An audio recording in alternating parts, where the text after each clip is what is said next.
you can even watch back. Giving players all the props or put them on blast. We don't give no hot takes, only talk facts. We're giving all our devotion, riding high on this wave of emotion. Going all out, yeah, cause this is our time. No, ain't no stopping us till we reach the finish line. All in, we came here to win. We're gonna give everything. S-I-C-K on the run. S-I-C-K, sick, sick. On fire, we're ready to fight. We'll bring the house down tonight. S-I-C-K on the run. S-I-C-K, sick, sick. Play it on the car ride, play it when you lounge. X and O, you know that we can hold it down. Shout out to my man Sammy, got it off the ground. And to all the listeners tuned in right now, got debates, analysis, and speculation. This is sports talk for the new generation. You know where to find us, got a reputation. Sick Podcast, your #1 sports destination. Giving all our devotion, riding high on this wave of emotion. Going all out, yeah, cause this is our time. No, ain't no stopping us till we reach the finish line. All in, we came here to win. We're gonna give everything. S-I-C-K on the run. S-I-C-K, sick, sick. On fire, we're ready to fight. We'll bring the house down tonight. S-I-C-K on the run. S-I-C-K, sick, sick. S-I-C-K, it's the sickest podcast. Tune in for the audio, or you can even watch back. Giving players all the props or put them on blast. We don't give no hot takes, only talk back. S-I-C-K, S-I-C-K, S-I-C-K, S-I-C-K, S-I-C-K, S-I-C-K, S-I-C-K. All in, we came here to win. We're gonna give everything. S-I-C-K on the run. S-I-C-K, sick, sick. S-I-C-K, it's the sickest podcast. Tune in for the audio, or you can even watch back. Giving players all the props or put them on blast. We don't give no hot takes, only talk facts. We're giving all our devotion, riding high on this wave of emotion.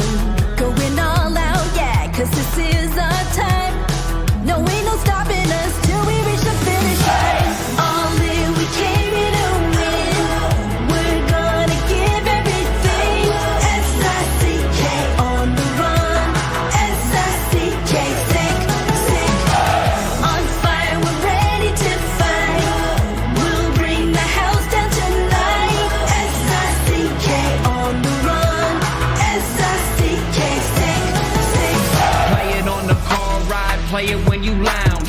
X and O, you know that we can hold it down. Shout out to my man Sammy, got it off the ground. And to all the listeners tuned in right now, got debates, analysis, and speculation. This is sports talk for the new generation. You know where to find us, got a reputation. Sick Podcast, your #1 sports destination. Giving all our devotion, riding high on this wave of emotion.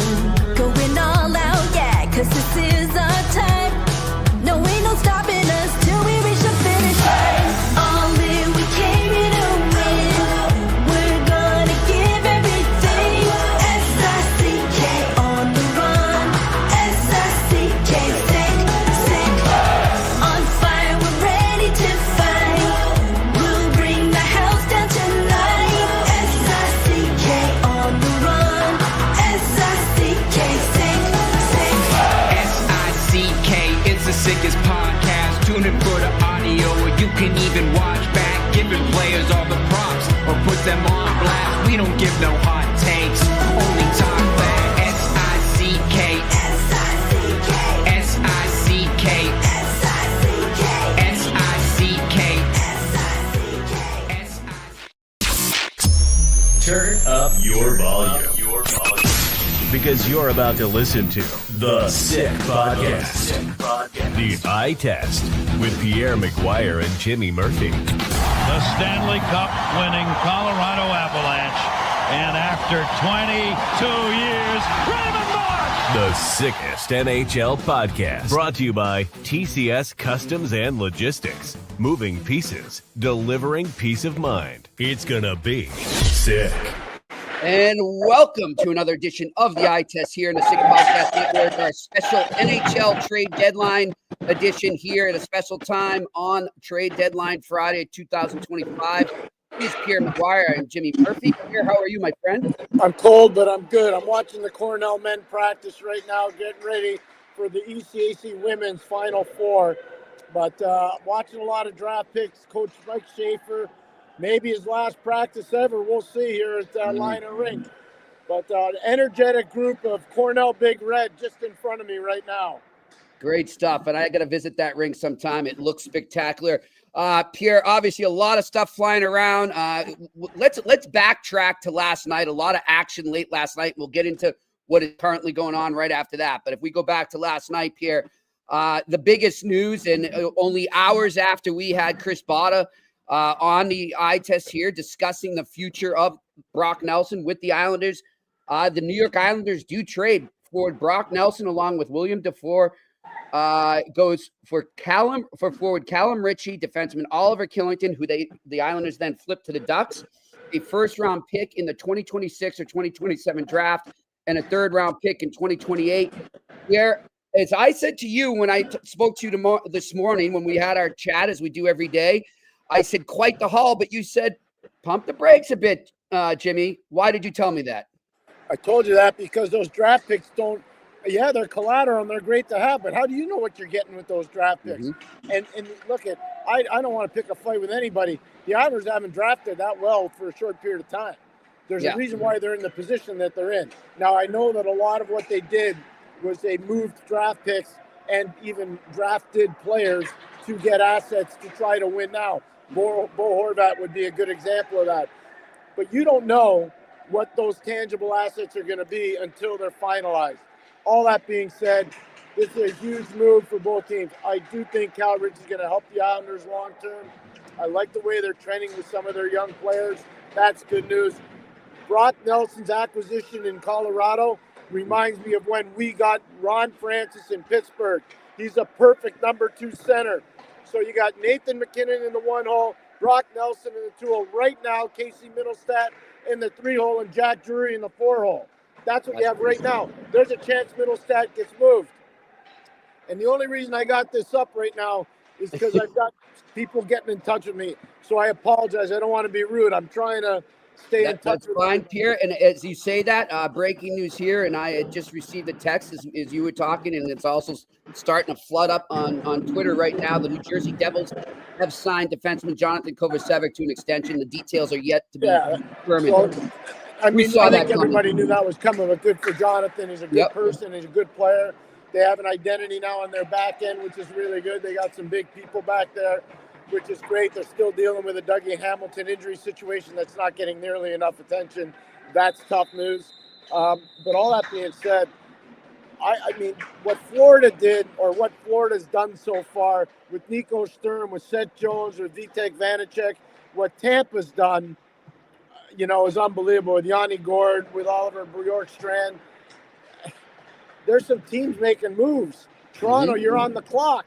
Yes. You're on the clock, Toronto. Because I'm telling you, if they have to play in the 2-3 matchup with what Florida and or Tampa have done, right now Toronto's behind those guys. Yep. Doesn't mean they'll lose to them, but they're behind them. Completely. Now, Pierre, months ago, when we were just starting to look ahead into the crystal ball and looking in the future of what might happen with Brad Marchand and the Boston Bruins, and you've numerous times said it since, that Brad Marchand would be a great fit with the Toronto Maple Leafs. A lot of people are starting to say the same thing. You said it first there. You look at the prices that are going for other players maybe that have term, or other more superstar type players, younger players right now. I think that would be a great pivot by the Maple Leafs. I just don't know if the Bruins would ever do it and trade him to them. Well, here's what I do know. The Bruins might not do it, but the Pittsburgh Penguins haven't been afraid to put Lars Eller and Anthony Beauvillier in Washington. Yeah. You can't make this Times have changed. Times have changed, Pierre. Okay. Washington Capital fans, you know what I'm talking about. There's no love with Penguin people. And Penguin people, you know what I'm talking about. There's no love with capital people. Yep. I don't get it, man. The world's upside down. Yeah, it really is. And I want to Pierre, we just see, the trade that it's not official yet, but there's a lot of speculation that the Ottawa Senators and Buffalo Sabres are about to complete that trade with Jacob Bernard-Docker and Josh Norris going to the Sabres and Dylan Cousins going to the Senators. You look at it, it does happen a lot more now where interdivision trades, Pierre. Is that because of the cap? Jimmy, I apologize. It's okay. I was saying, do you think these interdivision trades that we are seeing more often now, do you think that's a direct result because of the salary cap? Yes, 100% I do. Jimmy, the one thing that I will tell you, Dylan Cousins, real good player. I've talked to 2 NHL teams in the last probably 48 hours about Dylan Cousins, all right? And he's a good player. He is. I don't know why there's a rush to move him, but clearly he's out there. Yep. I'm not putting his name out there. His name's been out there way before I talked about it. Mm-hmm. If you're going to ask me about Josh Norris and Jacob Bernard-Docker, I can talk about both those guys. I work with both of them. Yep. They're great kids. They're useful players. Josh has huge upside offensively. He's a great power play player. He can win faceoffs. He can skate like the wind. He's coachable. I worry about his shoulder, Jimmy. That's not the kid's fault. He's had severe shoulder issues. Yep. I'm just telling you, for a player his age, you worry about it. Jacob Bernard-Docker is a coachable, good, solid player. He's a depth player on a team. If Buffalo wants to do that, and I'm Ottawa, I'm like, bring it on. Yeah. Bring it on. Yeah. He definitely brings that grit and attitude that I think they were lacking a bit in Ottawa right now. He's going to be a good fit. He's what they need if you want to win playoff games. And this is no knock on Norris, but I like Cousins a little better for that. Jimmy, just one thing. You're talking like this deal's already done. I'm not going to talk that way. Okay. So if you're going to trust the internet, go ahead. Well, I don't think it's done. That's why I prefaced it. I said it wasn't done yet. I said that. I know that, but I'm saying if it goes through, I do like Cousins as a fit for what Ottawa needs. Fair. I just want people out there to say, you know what? Until it's done, we're not reporting it's done. Nope, we're not reporting that here at all. And here's my advice to everybody out there. There are a lot of people that are wannabes today.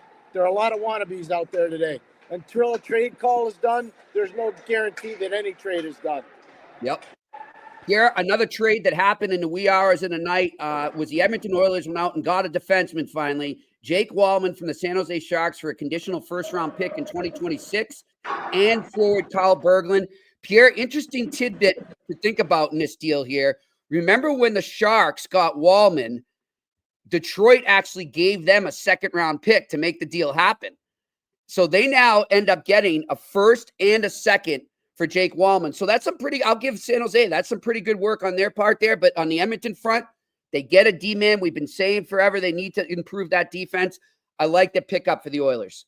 It's a good pickup. They need defense. Anybody that watched the Edmonton-Montreal game last night knows Edmonton is a little bit poor on the back end. And especially when they don't have Matthias Ekholm playing. Now, I know he'll be back. He was sick last night.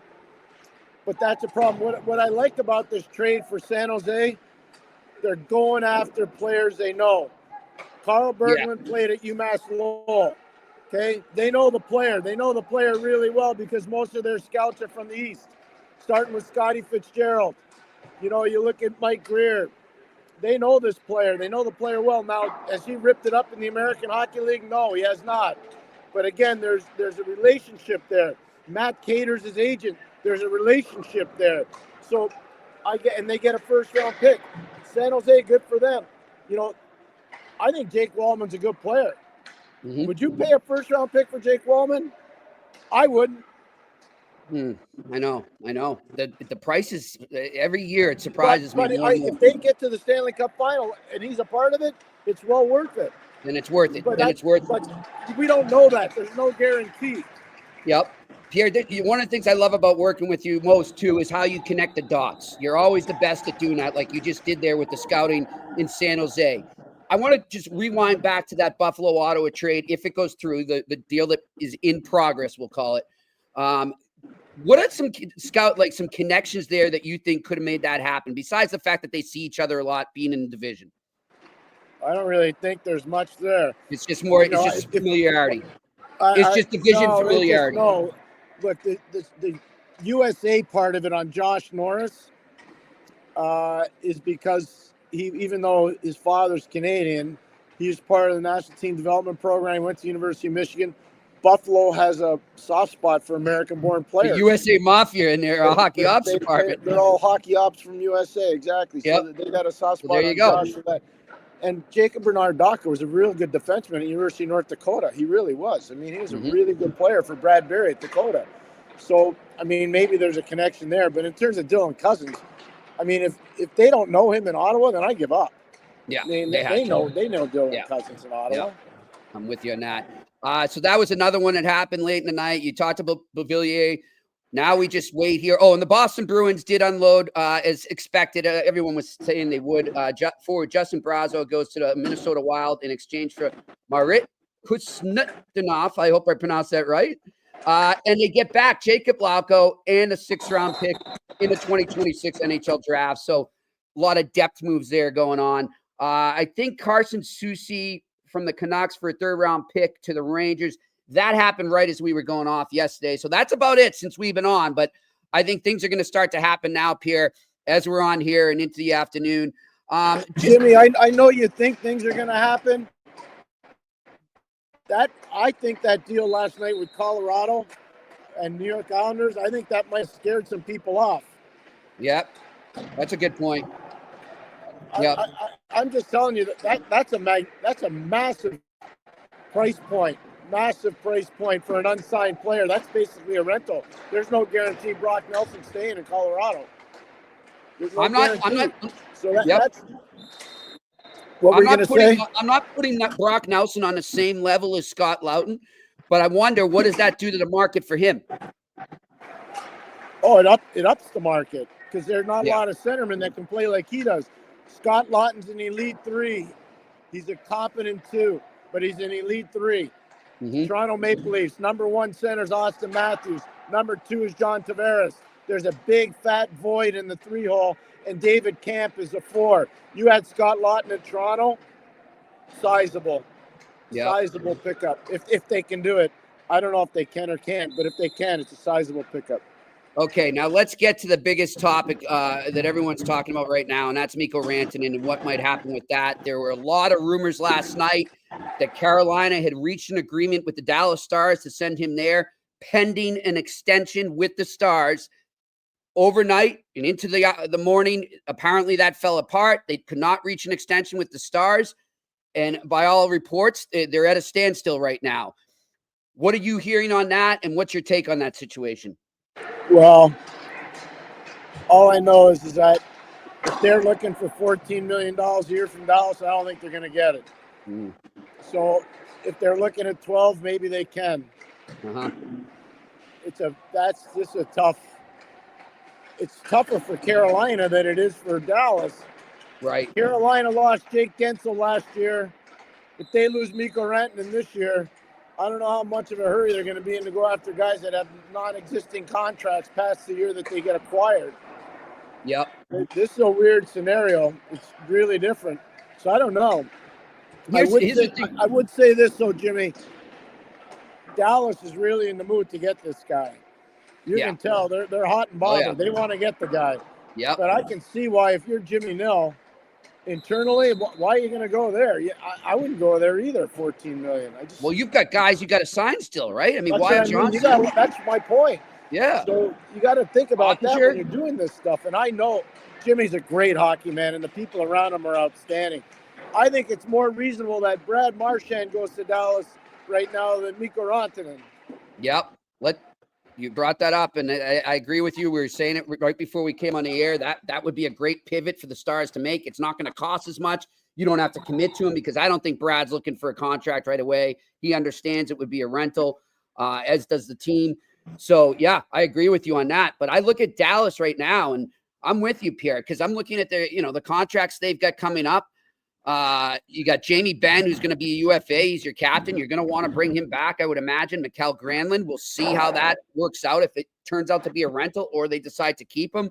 Matt Duchene is up. You go on Defense, they've got some depth guys in CC and Brendan Smith.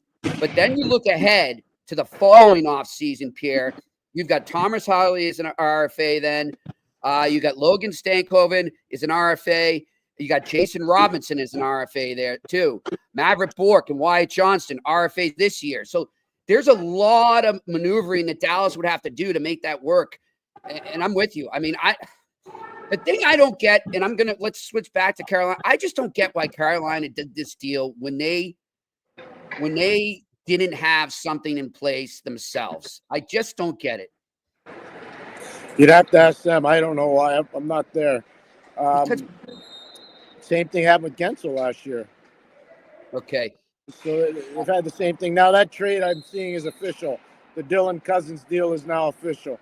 Yeah. So, Jimmy, can you read it to our viewers and listeners? Yeah, I'm trying to get the details right now. We'll get it up 1 second.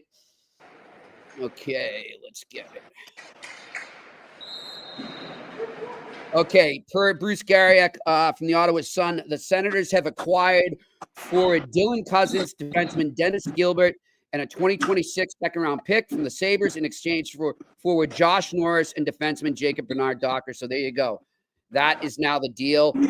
Okay, so there's a couple things. You asked me about relationships. Dennis Gilbert played at Notre Dame. The assistant coach or the assistant manager in Ottawa is Dave Poulin. He used to coach at Notre Dame and play at Notre Dame. So they'll have reference points on Dennis Gilbert in Ottawa on that. That's number one. Number two, you can't go wrong on Dylan Cousins. You can't. Yeah. Yep. So let's just do the tail of the tape. Let's just say for the sake of argument, Timmy Stützle is your first center. Let's say for the sake of argument, Dylan Cousins is your second center. Let's say for the sake of argument, Shane Pinto is your third center. You're able to play with most teams in the league right now. Yep. You are. You're able to play with most teams in the league. Yep. And I think eventually Zach Ostapchuk, who most people don't talk about, he's going to have a chance to push Pinto. So that if you have Pinto and Ostapchuk 3-4, 4-3, whatever you want to, you're talking in Ottawa. Mm-hmm. You're talking big. Let me ask you this: Buffalo getting Docker there, right? We've heard so many times in the last month or so, we've heard Bo Byron's name mentioned in rumors here. Is that not a good sign for his future in Buffalo? I don't know. I'm not even going to. The one thing I'm learning as we go along here, I'm not going to try to speculate on the minds of the people running teams anymore because it's off the board. Yeah, no, a lot of this stuff is off the board. Yep. Jimmy, I grew up in an era where stuff like this didn't happen. Mm-hmm. It just didn't happen. You didn't. Yep. A rental was a rental was a rental. You weren't paying 4 assets or 5 assets to get a rental. That's not how it worked. So I wouldn't even try to speculate. But what I would say, if Josh Norris can stay healthy, this is he'll be a very good player in Buffalo. He's got to stay healthy. If he plays in the 2-hole behind Tage Thompson, that's a very good acquisition. Yeah, you're right. But he's got to stay healthy. And then, I think I'm just trying to do the math here. I think Cousins can be a 25 to 30 goal guy. If you've got that in your 2-hole, that's pretty good. Stützle's always going to be up around 30, 35. You're starting to stockpile goals at center ice. It's pretty good. Pierre, how much, we touched on this a bit yesterday and the day before, but just the economic climate, the salary cap projections, how dangerous is it right now for some GMs that might you could get caught up in those projections and say, well, I can take this guy on because look, that cap's going up. And then all of a sudden, a year or two down the line, your owner's like, hey, we got to cut him loose here. We don't have the money right now. Like, how careful do you have to be right now? Really careful. And again, we like to treat people with respect on this show, so we're going to. But I'm going to say something that might not make everybody happy. The insiders have no idea about what the financial strength or weakness of the league is. They do not. So when they're out there reporting, well, the cap's going to go up exponentially, and this is the number, they're taking that from a source who does not know the books of all these teams. And their projections, that's what they're forgetting. Their projections, exactly. Yeah. So I'm not trying to be mean to anybody. I'm just telling you, you better be real careful as a management person before you start putting out assets thinking that the cap's going up $8, $9, $10 million. You better be sure. You better Yep. be sure. I'm with you on that. I mean, again, we go to those Canadian teams, and I said it to you yesterday on the air, and we've discussed it off the air. Right now, like and Ottawa, good on them. They went out and made a big deal. They made a good hockey trade there, but the Winnipeg Jets, they got a strike right now. As far as I'm concerned, Pierre, they need to get something good in this trade deadline, because I don't know if they're going to have the money to do it later down the road. So fair point, and I think well said. I'm bullish on Winnipeg. I think that they got a chance to go really I would deep. love to see them make a run. And I think a lot of fans would. You know, a lot of fans are out there. You either love Toronto or you hate Toronto. You either love Edmonton or you hate Edmonton. You either love Vancouver or you hate Vancouver. You either love Montreal or you hate Montreal. But I think most fans would say, I want the little train that can. Exactly. I want to see them. I want the underdog to do something. Yeah. I want that small community to be Titletown, Canada. Yeah. One time. I want to see that. I think a lot of people, you know what? I know they don't get great TV numbers, but I'd be willing to bet, Jimmy, if they could get to the Stanley Cup final, both sides of the border would be like, wow. It's like the Green Bay Packers going to the Super Bowl. The whiteout. You know what I mean? I think people would be so pumped for them. Yeah. So I hope that they can make some traction. I think they do need to make a deal probably on the back end to try to shore up the back end. I like most of the roles that are created up front. We talked about Adam Lowry yesterday and that awesome, and I don't call them a third line. They're better than that. But the depth line that they have. So we'll see how it plays out. But there's a lot of good. There's a lot of good in Winnipeg. A lot of good. That's a great point by you, though, Pierre, too. And I'm going to circle it back to the whole financial situation. If things continue to go the way they are with the Canadian dollar, you know, teams are going to separate, right? You're going to have the haves and the have-nots. There's not going to be much middle ground anymore in terms of the teams. There's not going to be as much parity anymore. It's going to be harder to get those Cinderella stories because some teams just won't be able to afford it. So I hope that we see Winnipeg do something here and they can get on a run. I'm with you. That's such a good point. Really, and it's fair. You're not being mean to anybody. It's really fair. We are trending. If the cap does go up the way that quote unquote projections have it, if it does, we're getting to, there's going to be an upper class, it's going to be a lower class, and there's going to be no middle class. Yep. We're going to go back to the 1990s. So if you want to play fair, the 1990s were dominated by Colorado, Detroit. New York Rangers, Dallas Stars, New Jersey Devils. Yep. Dominated. Pittsburgh was 91 and 92, early part. Montreal was 93. Go look at the Cup winners from 93 to 2003. Yep, exactly. And it was rare when you had a team like a Winnipeg. Colorado, Dallas, New Jersey, Detroit 3 times. Detroit 3 times. They had players making $10 million a year, not one, but 3 of them. Yeah. Like, we had 3 players making $30 million. Yeah. I know. You can't. Everybody complains today that, you got those big 4 guys in Toronto and they're eating up like $42 million. 4 guys. I feel like, you can't have it. Detroit had 3 guys making 30 back then. Yeah, I know. It was crazy. It was like the NBA. It really was. I mean, it was way different then. So what you're talking about is so fair and so appropriate. I think the league has to be, and I think they know it. They're smart. I will just say this.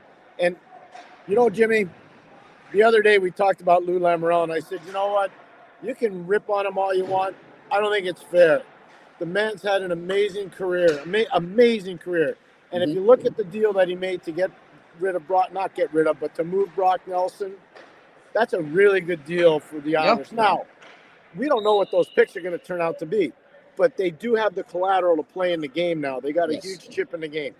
Yep. So same with Gary Bettman. Like, go rip on him all you want. When I got in the league, the annual assets for the league were $500 million. Now it's $6.2 billion. It's insane. I mean, look at expansion into the non-traditional hockey markets and how many players are coming out. Matthew Nyes and Austin Matthews, Josh Doan, all from Scottsdale, Arizona, playing in the NHL. Yeah. You think that would have happened 20 years ago? No. Zero And chance. Look at what's happened in the Stanley Cup final here in the last 5 years. There's been a team from Florida. It's either been the Lightning or the Panthers. I know. I wouldn't have seen that coming like 10 years ago. I'm sorry. Well, no, I would have seen that because there's a lot of Canadians and Russians and Yeah. Swedes playing for those teams. I would have seen that. I mean, because the draft's the draft. You still can draft players from anywhere. But my point is, without non-traditional expansion, you're not getting those players from Scottsdale. You're not getting those players from Southern California. You're not getting some of those players. Hey, we got 2 goalies now, okay? 2 goalies that could be playing in the NHL within the next 2 years that are elite. One plays at Michigan State and one plays at Boston College. They're both from Florida. Yep. Like, I can tell you right now, 20 years ago, zero chance. Zero. How about Mason Lowry on the Boston Bruins? From Baton Rouge, Louisiana, because his father was playing and coaching down in Baton Rouge. So there you go. So you knew him well. You know what I mean. You know what I mean. Hey, the best one is Matthew Olivier. Matthew Olivier's father was playing for Bruce Boudreau in Biloxi, Mississippi when I was coaching in Baton Rouge. And I think that year we might have played him 16 to 18 times. And that kid's father could fight. Let me tell you right now, that kid's father was tough as nails. And Bruce had a tough team, but they weren't tougher than my team. All right, I'm just going to tell you right now, they weren't. There was a thing called the Atchafalaya Cup. It was between Biloxi, Mississippi, Baton Rouge, Louisiana, and Lafayette, Louisiana. Lafayette was coached by Doug Shedden, who had a tremendous coaching career and great playing career. I coached Baton Rouge, and Bruce Boudreau coached Biloxi, Mississippi. So the best record of the 3 teams won the Atchafalaya Cup. You want to know who won? You. Jimmy, who won? You. I did. My team did. Hey, listen, I want to get back to Rantanen right now, Pierre. So if you're another GM that's potentially interested in him right now, do you have to look at it and say, all right, this guy is likely wants to go to market? I mean, it seems that's the case. And if you believe that, how do you approach the deal? How do you not unload the cupboards for a guy that you know you're probably not going to be able to keep? You got to do me a favor, Jimmy. I think that his agent is Andy Scott. It is. It's Andy Scott. So I think Andy's going to push the envelope as far as he can to try to get a max deal for the player.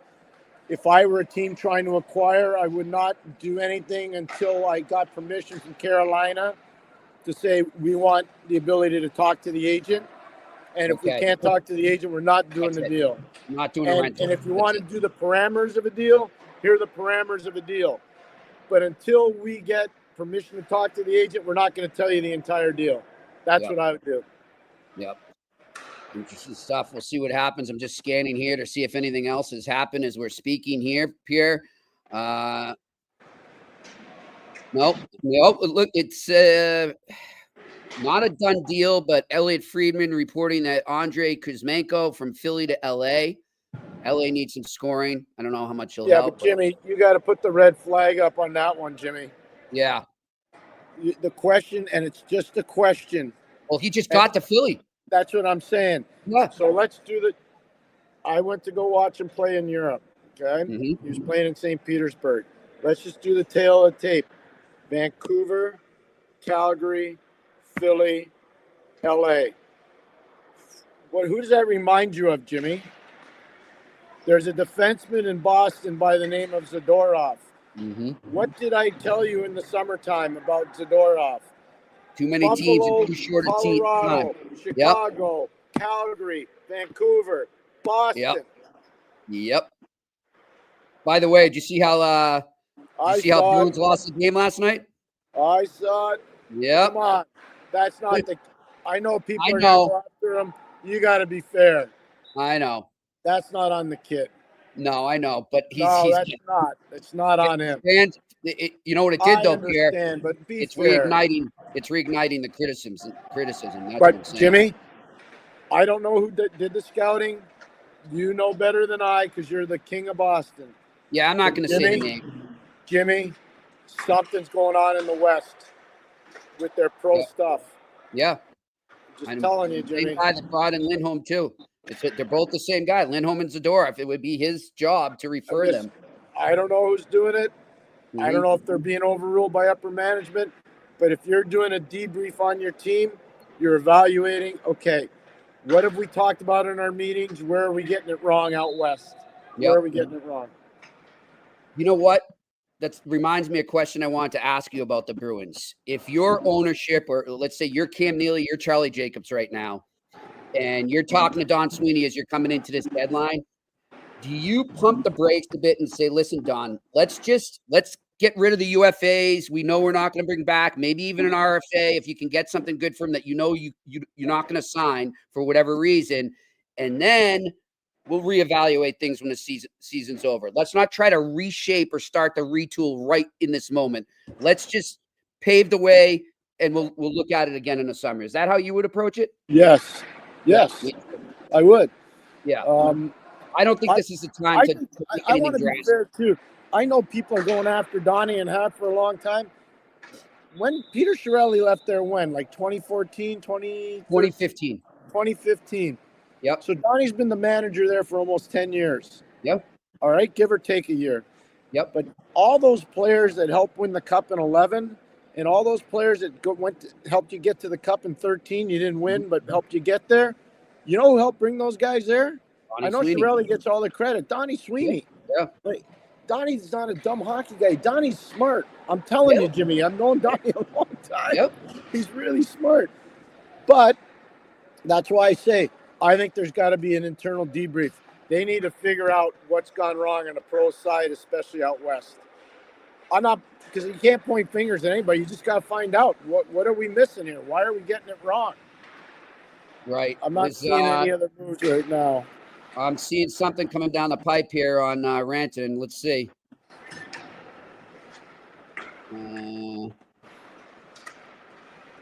There you go.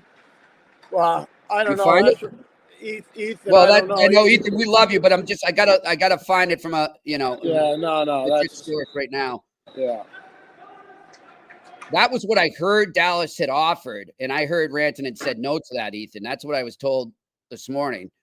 Oh, I just finished telling you, there's $12 million you can live with. Yeah, 14 he wants 14. You can. Yeah, I just told you, yeah, my source is unimpeachable.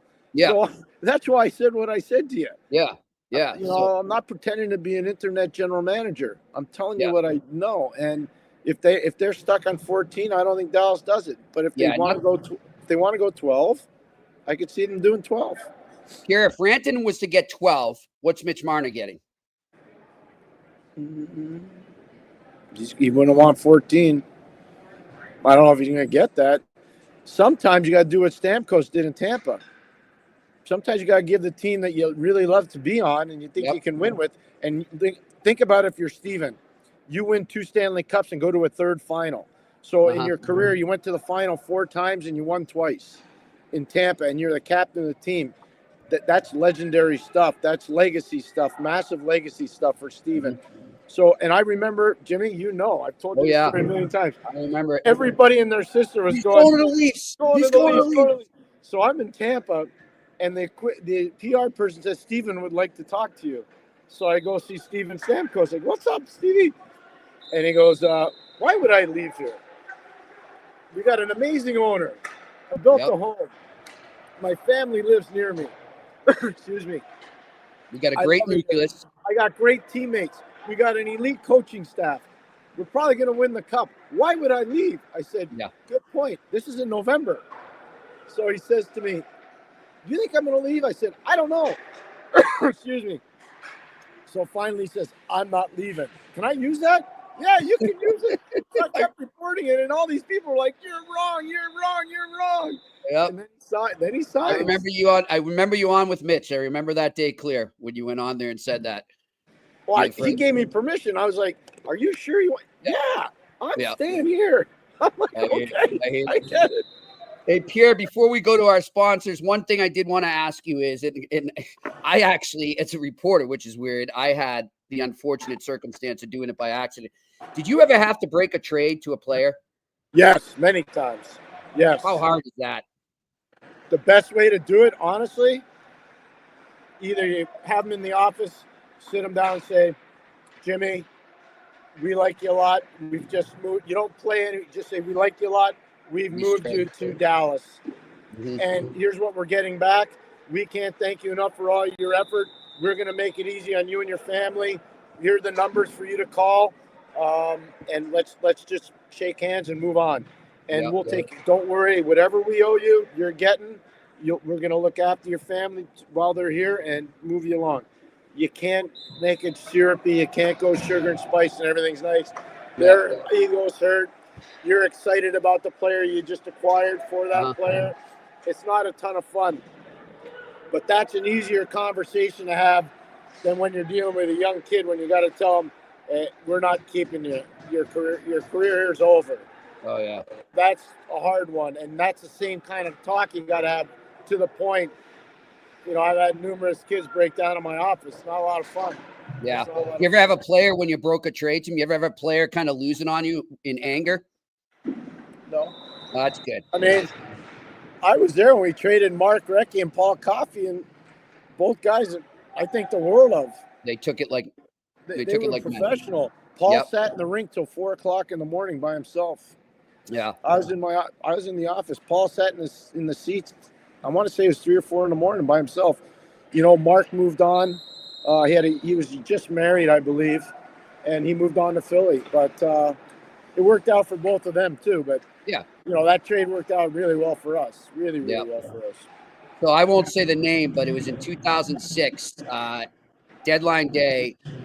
I got wind from somebody with the team that they had made a trade, and so I figured the player must know. I had this player. I had formed a good relationship with him, so I called him right away, and he was actually just waking up from a nap. And I was like, "Hey, how you doing?" He's like, "I'm good, Jimmy. What's going on? Why are you calling me?" And I'm like, and I'm like, "Oh boy." I go, "You know?" And he's like, "Know what?" I'm like, "Oh man." And so then I have to tell him, right? Because he knows, like, I know something he doesn't, and so I told him, and he goes, "Okay, I'll call you back in a little." And that was that's on the team. I remember when Johnny Cullen. So bad. Yeah, it's not your fault. That's far. But I remember when Johnny Cullen, the late Zarley Zalapsky, and Jeff Parker got traded to Hartford, and Craig Patrick wouldn't put the deal out. There were no cell phones. Wouldn't announce the deal until we got in touch with Johnny Cullen. He would not. That's the kind of man Craig was. He was really honorable. I learned a lot about how to deal with that stuff. Craig would not really, and he kept telling Hartford, "Don't put it out." And Eddie Johnston, to his credit, who was a GM at the time, he and Craig are really good friends still to this day. Eddie never put it out. Their people never put it out. We didn't put it out, so we got in touch with Johnny Cullen. Good stuff. All right, let's get to our sponsors here right now. Hey, a lot of NHL players might need this sponsor, TCS Customs and Logistics. Unlock the full potential of your shipping operation with TCS Customs and Logistics. From around the corner to around the world, flatbeds to air freight, customs clearance to drawback consulting. TCS is a one-stop shop for all things transport, moving pieces, and delivering a peace of mind. For no obligation customs or freight quote, contact sickpodcast at shiptcs.com. Again, that is sickpodcast at shiptcs.com. And of course, our good friends over at Betway, where you can still go right now and you can click that QR code, sign up for a new membership. And even if your first bet loses, you'll get credited $200. Again, that's only for new members. So go there or go to the website, sign up in the details section. The offer is not available in Ontario right now. Terms and conditions apply. You must be 18 plus. Please play responsibly. Let's go to the sick pick of the night. Right here. It's time for Sick Picks. Brought to you by Betway. All right, one thing I'm going to say before and I don't know if you'll agree with me, Pierre, before I make my pick, I need the NHL once and for all to do away with games on trade deadline day. I don't think there should be games on deadline day. I just don't. I think it's too hard. I agree with you 100%. Yeah, the players can't focus. And then also, you're missing a huge opportunity where all the attention I know you got these shows going on, but everything goes to the deadline. And it should be almost like just a hockey holiday and just get rid of the games. So I just had to get that off my chest before I give you my pick of the day for the games tonight. And actually, like, quite a few games for a Friday night here. I'm going to go to Vegas right now. The struggling Pittsburgh Penguins go into Vegas. Who knows if they'll trade another player to the Capitals before they take the ice. But I'm going with the Vegas Golden Knights on the puck line plus 105. All right, let's hit the Q&A. What do we got? Rob Olar. Hey, guys, I'm on vacation in Tampa Bay. Are there any Habs rumors? No hockey on TV here. Thanks. We don't have any specific rumors, but as Pierre said, they could use a center for sure. They need some center depth. Pierre? I don't know. Pierre froze on me there. I haven't heard anything about Montreal. They got Jake Evans signed. I watched their game last night, obviously in Edmonton. I thought the Canadiens played relatively well in that game. Probably deserved a little bit better fate. But I do think there's an organizational need for a second center right now, especially because of the Kirby Dach injury. I don't know if the Canes are going to want to do it or not. I think they probably looked at and kicked tires on Dylan Cousins. But that, again, Josh Norris is a really good player. And I don't think Montreal has anybody like Josh right now. So that's – and they trade a first-round pick. So I don't know. Yeah, I'm looking at it like, is there a hockey – like, Hughes and Gorton have been very adamant about making hockey trades here. I just don't see that match right now in terms of the center position, like you just said, for a hockey trade. No, Cousins would have been a great pickup. He would have been awesome for them. But obviously, he's going to Ottawa now. My biggest thing is, Scott Laughton would be a good fit. But in a perfect world, I'm just totally being honest, Scott Laughton is an elite 3. He's an adequate 2. Doesn't mean he's a good 2, but he's not a star 2. Yeah, I think Montreal's going to need insulation for Nick Suzuki. He's playing a ton of minutes, Jimmy, and he's playing hard, grinding minutes. Yeah, he has. He's been their MVP. Just news breaking here. It's not official, but Elliot Friedman reporting that the Penguins have indeed flipped Luc Pierre to the Winnipeg Jets. If that's true, what's your take? Well, that addresses what we had talked about for Winnipeg. We just talked about it. So, just literally talked about it. Yeah, I like that. If it's true, if it's true, it's great. Luke's got game yet. Like, I didn't get why he was going to Pittsburgh, but I don't know what the price point was to get him to Winnipeg or what Winnipeg pays. But if in fact that's true, that's good managing by Kevin Cheveldayoff. Luke Schenn's not going to be intimidated by the theater. He's a Western Canadian guy from Saskatoon, played for the Kelowna Rockets. There's so many tie-ins there. It's a good fit. That would be good. That would be really good for Winnipeg. Really good. All right, let's go to the next question. What do we got? Alex Ivanowski. What's up, Alex? Greetings from Bahamas. Oh, I'm jealous. All these people are on vacation. I know. You know what? Canadian vacation week, isn't it? I think so. At least in Quebec it is. I know that. Greetings from Bahamas. Carolina front office might need to go on vacation soon as well. I can't believe they messed the Rantanen thing up as badly as they did. What were they thinking? Alex, your guess is as good as ours. So, Alex, when you make a mistake, and they did on Gensel, you do a debrief. You say, what we do right, what we do wrong, and what do we have to do to fix what we did wrong? Clearly, they didn't do that because they've just repeated the same mistake again with Rantanen. Yep, I agree. All right, next question. Ethan Russell, is Ryan Lautenbach going to play in the NHL? He's got a chance as a depth player. He's got to work at it, but he's in a good program to do it. He's a big kid. He's physical. He can skate. He's got a chance. Absolutely. Yep. By the way, good luck to my Minutemen this weekend against UMaine. All right, next question. What do we got? Steve Lash, what is Pittsburgh's identity? Helter-skelter. That's a good one. Right now, they're work in progress. Nobody knows. Yeah. I think Mike Sullivan has an idea what he would like. Sidney Crosby has an idea what he'd like. Christopher Letang Malkin has an idea. Guys that have been part of it that know what it takes to win and what the identity needs to be. But they got a lot of guys coming in from parts unknown that have no concept of what the Pittsburgh Penguin identity is. All right. Next question. Ethan Russell, what is the first thing you would do this offseason if you were Boston besides signing Marshall? Get a centerman. Yep. Get an elite centerman any way you can. Maybe 2 if you can. But yeah, I'm with Pierre on that. All right, next question. I think that might be it for now. Yeah, that's it for now, Pierre. So getting back, I'm just trying to see if anything else is popping up here, Pierre, over the wire. Check the official trade tracker. Another thing, people, and I know we've said it a million times, but just in case, for Capitals fans, that may come away and said, hey, why didn't the Capitals go for it? They're the best, one of the best records in hockey. Why didn't they take a big swing? Don't forget you have Ryan Leonard coming. Do not forget that. Not only that, maybe Cole Hudson too. What? Maybe Cole Hudson too. Yeah, I don't think he's going to help in the playoffs this year. But yes, you're right. Here's all I'll say. Like, I don't get. If you're a Capitals fan, you got to be so excited about your team because all the roles are created properly. All the players are playing the way they're supposed to play. You've just extended your goalies to very reasonable cap numbers. Your depth players are fantastic. Could you maybe use some more depth on defense? Yeah, maybe. The day's not done yet. It's not. Yep. It's far from being done. But no, if I were a Capital fan, by getting Lars Eller and getting Beauvillier, you've just given yourself more insurance for NHL guys that know how to play. Lars Eller's a Stanley Cup winner. He's a good player. He's still got some game left in him. So I think Washington's sitting pretty good right now, honestly. All right, next question. We got it. Yeah, there we go. Renaissance Resistor with the rumors of the Blackhawks potentially trading their first. I have not heard that. But if so, if it's a top 3, would you move Hayes plus a first for a guy like me? Yeah, I would. Or Schaefer even. Matt Schaefer's legit. He's the real deal. Yep. I would. 100% I would. All right. We got any more questions?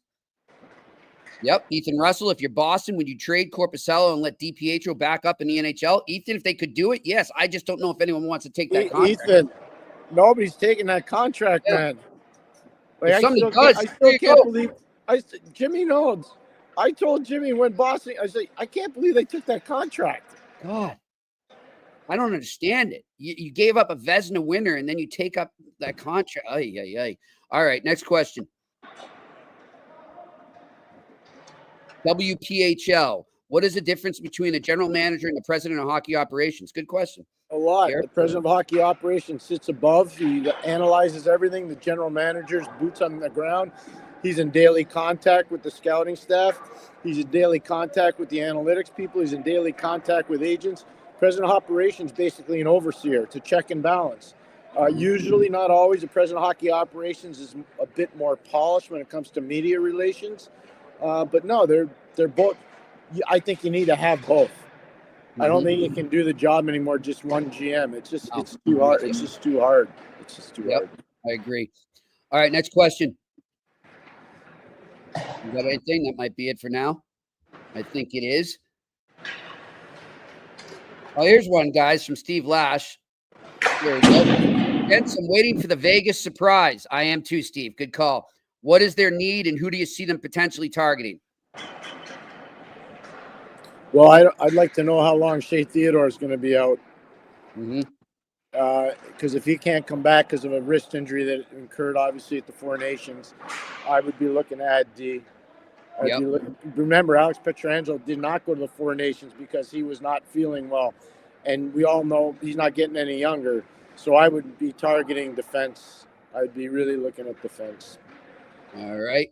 Any other questions? Oh, yes, I see one there. Ethan Russell, how much say does a scout have when it comes to trades? They're asked their opinion.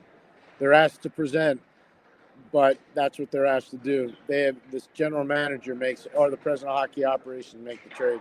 Scouts inform. They're information gatherers.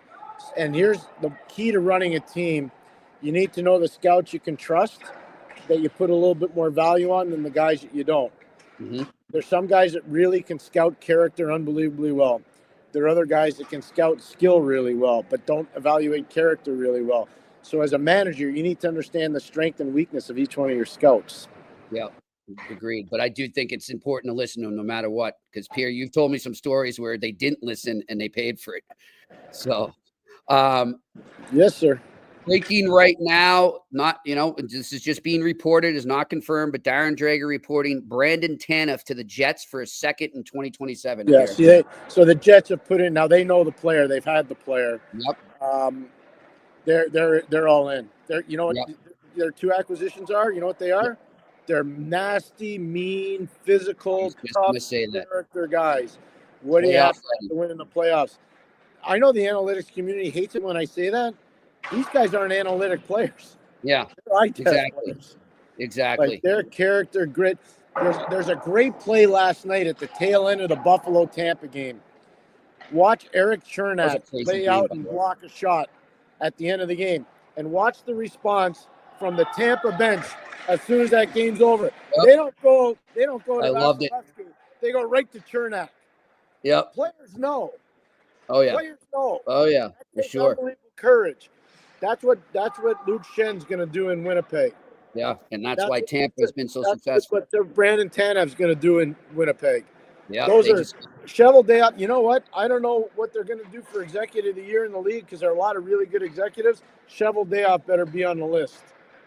Better be on the list. He's done a really good job there this year, and it's been a lot of years in the making. They've got a good team there. They got a good team. I love that they're going for it. All right, next question. AG, what's the solution for the Canadians if Hughes stays put?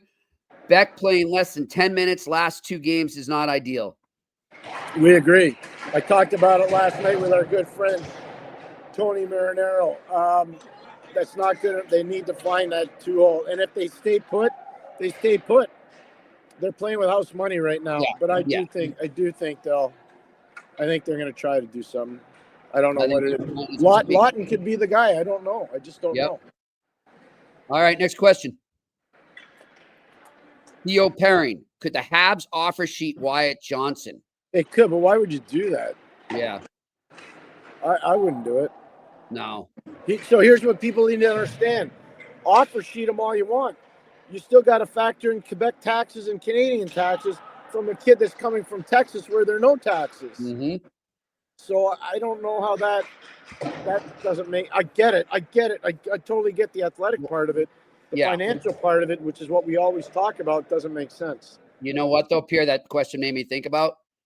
We're going to hear that question around the league a lot now when Rantanen signed because they're going to be like, well, you got Dallas, can't sign him. So people are going to think the teams are going to try and target Dallas for an offer sheet because of the contract issues they have now, I would imagine. That makes sense. It's really well thought out. It does. It makes total sense. But with Montreal, I agree with you. I'm just letting you know, like, I know people don't want to talk about it, and especially people that live in those communities. I do. Yep. I feel your pain. I know you're going through. But players aren't doing that. Yeah. And believe me, the guys running the Montreal Canadiens know that. Yeah. Why do you think Sean Monahan got traded? Exactly. They know. Montreal's got to get those guys through trades. That's what's got to happen. Or they got to do what they did with Slavkovsky and what they're going to have to do with Lane Hudson. They're going to have to draft those really good players, and then boom, do it. And another one breaking right now, Pierre. Elliot Friedman is saying that Scott Laughton to Toronto. Yep. There we go. That's a guy he said would be a good fit there. Okay, go back and look at the tape of the eye test at the top. Who fits perfectly in Toronto? Scott Laughton. Yep. Why? Tavares in the 2-hole, Matthews in the 1-hole, Kampf in the 4-hole. Laughton is what, Jimmy? Elite number 3. Exactly. You know what? Trey Living had to do something. The general manager there, Brad, did a good job. I'm just telling you, he did a good job. He was on the clock based on what Florida did with Nico Sturm and Seth Jones and Vitek Vanacek, based on what Tampa did with Oliver Bjorkstrand and Yanni Gord and Jake Gensel even last summer. So you go look at it. You go look at it all. They had to measure up in Toronto. They did. Now, there's one other piece to the puzzle. If they could ever add it, I think they're the favorite to win the Cup. I really do. You need one elite puck-moving defenseman. And I know the guy you want. And if you can do it, Jimmy, if you can do it, barring injury, you will, for the first time since 1967, you have a team go to the Stanley Cup Final, have a legitimate chance to win. Yep. I think this team's at least making it to conference final as currently constructed, Pierre. Let's see if they can even seal the deal and get another guy there. All right. What was the price point on Laughton? What's the price point on Laughton? I'm trying to find that right now as we speak. Let me see. No reports yet on what the price point is. So what that tells, just so everybody understands, this is Elliott knows, just like Bob McKenzie, same thing. You know the player's been traded, but what the other side doesn't want to confirm what they're paying. So you don't want to get scooped, so you only put out half the deal. That's the name of that game, just so everybody understands. It's not that Elliott doesn't have the story. He doesn't have the second half of it, but he knows that the deal's been done. Yep, I agree. All right, next question. What do we got? Hate to see me. If Rantanen is worth $12 million, then what is McGuire's actual worth? $40 million? Did you see the Knights, him and McKinnon? Oh my God, Pierre. But they're all, I think, okay, everybody needs to understand. Woo. Every player's different. I think Mikko, like Dallas knows they're in an arms race right now. Yeah. With Sagan hurt, with, Miro Heiskanen hurt, they know they're in an arms race in the West based on what Colorado's done, based on what Edmonton's done with Wallman in particular. Look at what Vegas is potentially going to do. They always do something. So they're in an arms race. The West is an arms race right now after what the East had happened. I mean, Pierre, right now, no, so it wouldn't matter. But, I mean, imagine if the Avs and Dallas face off in the playoffs with Rantanen. That would be a hell of a series. I know. That could happen. Could happen. Good theater. All right, next question. Ron LaRoque, if you miss on a draft choice, does that manager still keep an eye on his career and try to get him later in his career? Yes. Yeah. Oh, yeah. Oh, yes. I'll tell you that. Absolutely. Absolutely. Hey, Darius Kasparaitis is Exhibit A. I was there in Pittsburgh. In those days, 18-year-olds had to go in the first 3 rounds. We pushed our general manager so hard to take Darius Kasparaitis. And at that time, there wasn't a rush to take a lot of Russian players early in the draft, especially 18-year-olds. And I kept trying to explain to our management team, he's not Russian. He's Lithuanian. Didn't matter. And eventually he ended up in Pittsburgh just a few years later. But if you look at it, we could have Kasparaitis in the 3rd round. I think we took a player named Shane Peacock from Lethbridge, who was a good player, but never at the NHL level. Yeah. Very good IHL player at the time. But a few years later, Kasparaitis doesn't go in the first 3 rounds that year. The next year, he's 19. He's a first-round pick to the Islanders. There you go. Here, I'll tell you something, too, just staying on that topic, too. I remember for years I was told that Don Sweeney really wanted Elias Lindholm in that draft when he was drafted, tried to trade to get him, never did, but he kept his eye on him throughout the years, and now here he is. So, oh, yeah, no, you always – GMs you're always doing that. Throw it away. Yep. Always. All right, next question. Theo Lico's Auto. Do you think the Habs could use another vet on the back end, or do you wait for Gouli to return? I'm waiting for Gouli. Me too. I know that I got Logan Mailloux down the road. I know I got David Reinbacher down the road. I don't need to do that. I'm going to take care of my own house right now. I need a second-line center more than I need a veteran D. And by the way, reports before practice today for the Habs were that Gouli was skating at practice. He was out there skating. So that's a good sign. All right, next question. Filterless Bear. If Molson would bring you some cash to Russia and come back with the best player on deadline day. If you're Molson, would you bring some cash? I'd be careful traveling with cash into Russia. I'm not going to say much, but just gotta be careful. I'm not going near there right now. All right, next question. Bronco Booger was always a big John LeClair fan with the Habs, but was an R of the LOD Philly line. Legion of Doom. Yep. Legion of Doom Philly line. Montreal has the pieces to recreate the Legion of Doom type line with Slav. Who could they target? Well, Big E's retired. Eric's retired. They're not making players like Big E right now. So I think there'd be a while. Yeah. I don't know who they would target. Yeah. I'm with you though. That was a hell of a line. All right, next question. Oh my gosh, it was a great line.